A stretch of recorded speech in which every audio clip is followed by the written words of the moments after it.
Всем привет! Сегодня в ролике рассматриваем чихание. Чихание у животных. У овец, у коз, у крупнорогатого скота. То есть всех, кого можно. И сразу отмечаю, что чихание может быть признаком, симптомом как инфекционного заболевания, так и неинфекционного заболевания, даже, скорее сказать, неинфекционного проявления. При любых, совершенно любых вариантах, если вы услышали, увидели, что у животного чихание, вам нужно дополнительно посмотреть симптоматику. Есть ли какие-то еще проявления? Понаблюдать, в какой период наступает это чихание.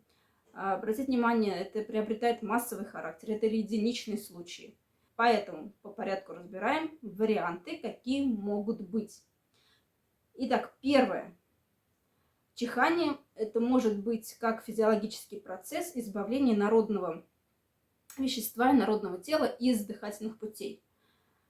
Например, вы ввели новое что-то в рацион в виде дробленки, в виде комбикорма, в виде пыльного сена. Мелкие фракции поднимаются вверх, попадают в ноздри, тем самым вызывая рефлекс, то есть освобождение дыхательных путей от этих веществ. У животных проявляется чихание. В данном случае, как правило, все-таки это массовый характер могут приобретать, потому что любые инородные вещества, которые есть в теле, то животное пытается избавиться.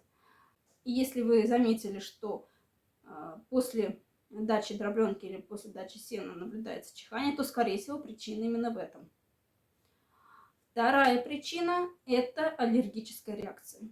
Аллергическая реакция может быть на какие-то растения, либо на какие-то вещества. Вот в отличие от дробленки, в этом случае массовый характер это приобрести не может. Аллергическая реакция – это индивидуальная, и если у вас там поголовье насчитывает сотни, то, конечно же, аллергия у всех быть не может.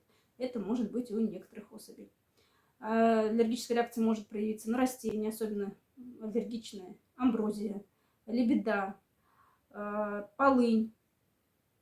Если вы видите, что чихание начинается во время пасьбы, а когда вы пригоняете обратно домой и чихания нету, соответственно, животное не контактирует с аллергеном, чихания никакого нету. На это обращаем внимание. Аллергическая реакция может быть на хлорсодержащие вещества. Животные очень восприимчивы к хлору. Если вы, допустим, обрабатываете помещение что-то с хлорсодержащим, то имейте в виду, что чихание будет однозначно, слезотечение будет однозначно, потому что это очень и очень аллергический элемент. Хлор имеется в виду для животных. Следующее. Третье – это эстроз.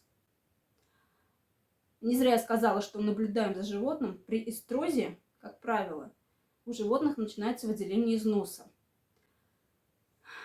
Либо, в виде соплей, да, либо образуются корочки, что чаще всего так и есть, либо внутри, в носовых проходах, либо снаружи. Корочки – это запекшаяся кровь. Появляется она из личинок, которых впрыскивают мухи, пролетая мимо животных. Они их пролетают, впрыскивают в ноздри. Эти личинки оседают на слизистую носа, нарушают целостность этой слизистой, повреждают кровеносные сосудики, выходит кровь, она сворачивается, запекается и образуются вот эти корочки. Чем плох этот вариант? Тем, что эти личинки проникают дальше в головной мозг, вызывая тем самым серьезной патологии. Как избежать, как лечить данное заболевание? У меня есть отдельное видео по эстрозу. Ссылку оставляю под этим видео.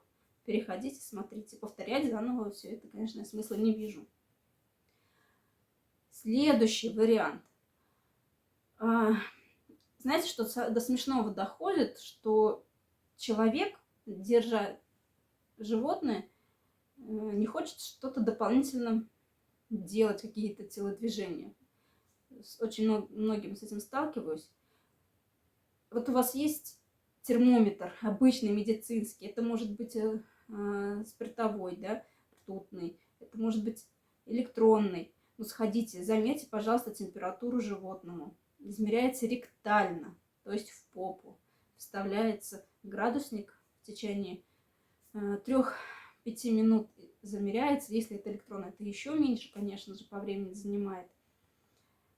Это вас спасет, это либо спасет животных, потому что при инфекционных заболеваниях температура тела у животного, как и у человека, повышается. Для каждого животного в каждый период своей жизни, от ягненка до взрослой особи, от теленка до взрослой особи, температурная норма разная. Посмотрите, пожалуйста, какая норма. Увидели, что температура повышена. Ну, очень высокая вероятность, что это инфекционное заболевание, что, возможно, это простуда, раз к повышению температуры тела еще и добавляется чихание. При простудных проявлениях еще может быть слезотечение, это может быть также выделение из носа. Сразу отмечу, при строзе нет повышения температуры тела, она в норме. Видите, что такое проявление? Принимаем соответствующие меры. Лечение назначает ветеринар. Сразу скажу, что нужно будет прибегнуть уже к комплексному лечению с применением антибиотикотерапии. И, наконец-таки, следующая причина чихания – это всемогущие глисты. Я, конечно, не устану повторять, что глиста гонить животных нужно минимум 2 раза в год. Это минимум. На территориях, где с глистами еще более проблемно, точнее, это те территории, у которых повышенная влажность, которые либо вы пасете там, где болотистые места, там глистогонить желательно и 3 раза в год, потому что именно такую почву, такой климат влажный обожают глисты. Им очень нравится, когда есть влага. На инвазии и чихание, и хрипы, и тяжелое дыхание, и выделение из носа, и изменение стула, и остановка рубца, и отказ от еды. Все, любой из этих симптомов может вам подсказать о том, что животное заглистовано. И если вы знаете, что вы не глистогонили этих животных, то будьте добры сделать это в ближайшее время.